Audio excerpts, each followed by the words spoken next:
নমস্কার বন্ধুরা, cooking fun মাস্তিতে আপনাদের সবাইকে স্বাগত জানাই। আমি আজকে ওলকপি বাজার থেকে কিনে নিয়ে এসেছি। দেখুন, এই ওলকপি দিয়ে আজকে আমি ওলকপির তরকারি করে দেখাবো। আর একটা আলু নিয়েছি, দেখুন এখানে আদা আছে, কাঁচা লঙ্কা, টমেটো আর বাকি মশলা আমি দেবো, সেগুলো দেখাবো। তো চলুন আমি রেসিপিটা তৈরি করছি, দেখতে থাকুন। আজকে মজাদার ওলকপির তরকারি। দেখুন বন্ধুরা, আমি ওলকপিগুলোকে কেটে নিয়েছি এইভাবে ছোট ছোট ডুমো ডুমো করে কেটে নিয়েছি। আলুগুলোকেও আমি কেটে নিয়েছি, দেখুন এইভাবে ছোট ছোট করে আলু কেটে নিয়েছি, ছোট ছোট করে দেখেছেন আমি এইভাবে কেটে নিয়েছি।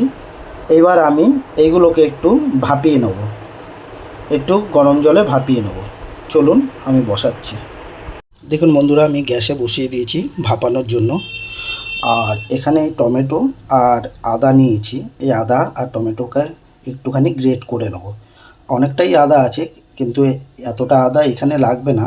আমি আরেকটা রেসিপি করব, সেটাও আমি দেখাবো। তো চলুন।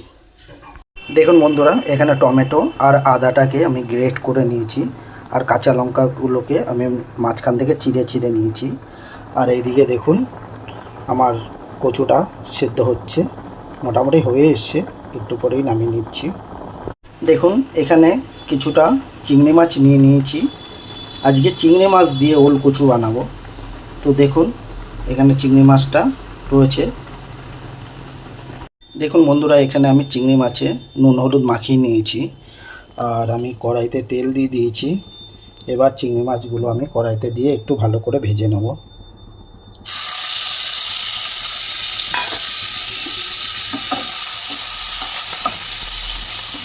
ভালো করে চিংড়ি মাছটা ভেজে নেব, ভেজে তুলে নেব।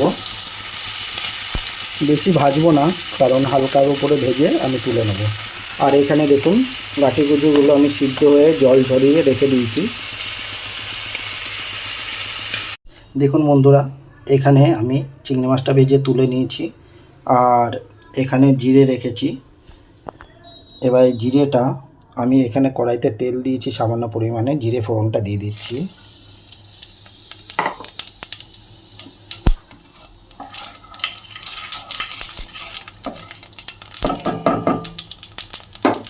জিরেটা একটু লাল লাল হলে আমি এর মধ্যে ভাপানো কচু আর আলুটা আমি এর মধ্যে ছেড়ে দিচ্ছি। ছেড়ে দিলাম।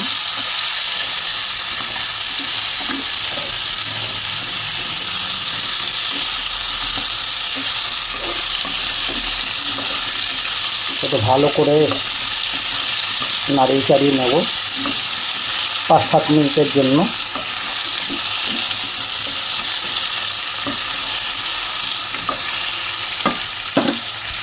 দেখুন বন্ধুরা, এখানে আমি একটা পেস্ট তৈরি করে নিয়েছি। এখানে জিরের গুঁড়ো 2 চামচ, লঙ্কার গুঁড়ো 1 চামচ, হলুদ গুঁড়ো 2 চামচ, আর পরিমাণ মতো নুন দিয়ে এটা একটা পেস্ট তৈরি করে নিয়েছি। লঙ্কার গুঁড়ো 1 চামচ দিয়েছি, কারণ হচ্ছে আমি কুচো লঙ্কাও দিয়েছি, কাঁচা লঙ্কাটা কুচো করে দিয়েছি। তো আমি এখন এই পেস্টটাকে এর মধ্যে ঢেলে দিচ্ছি, দিয়ে ভালো করে মশলার সঙ্গে সাঁতলে নেব।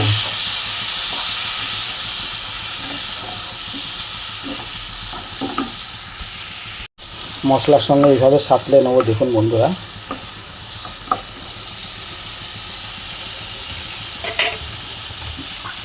এটার মধ্যে একটু সামান্য জল অ্যাড করব, যাতে মশলাটা না পুড়ে যায়।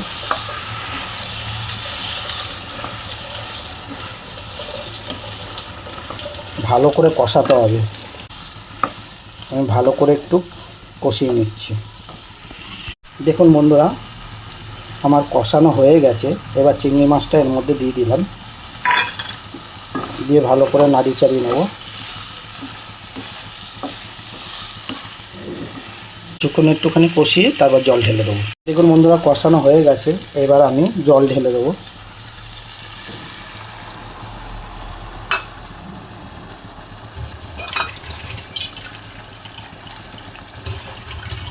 পরিমাণ মতো জল দিয়ে দেবো।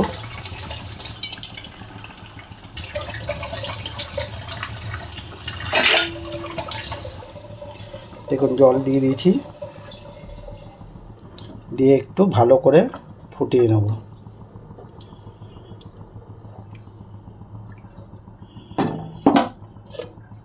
এবার আমি ঢাকনাটাকে ঢেকে দিলাম, এবার কিছুক্ষণের জন্য হতে দেবো। দেখুন বন্ধুরা, আমার কচুর তরকারিটা মোটামুটি হয়ে এসছে।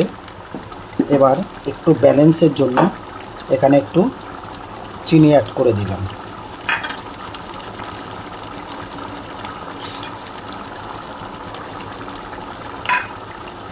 পরিমাণ মতন চিনি অ্যাড করে দিলাম ব্যালেন্সের জন্য।